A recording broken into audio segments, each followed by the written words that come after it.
Ay, luto tayo ng bulalo. Ayan, pinakuluan ko muna yun. Hugasan natin yan. Yan, tatanggalin natin yung mga impurities nito. Hugasan natin maigi. Ayan, malinis na yan. Ilalagay na natin dito. Pakukuluan natin. Para lambutin natin yan. Ayan. Lagyan natin yung bawang na buo. Saka sibuyas na buo. Ayan. Yung peppercorn natin. Ayan. Star anise. Ayan. Laurel. Ayan. Lagay na natin. Ayan. Pakukuluin natin yan. Lalagain natin ng 1 oras yan para lumambot siya. Ayan. Start tayo pag kumulo na. Yan, mag-start na tayo mag-time sa 1 oras. Palambot natin yan. Lagay tayo ng asin. Ayan na, at malambot na siya. Hindi pa naman inabot ng 1 oras, 10 minutes. Lagay natin yung ating beef cubes.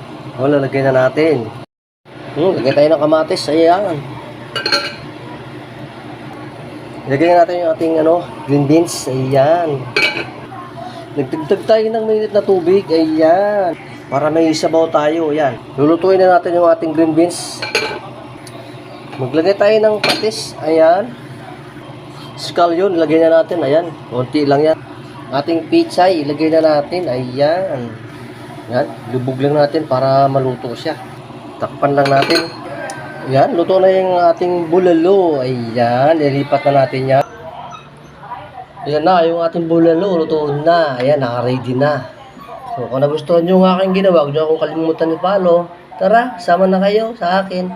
See you next video.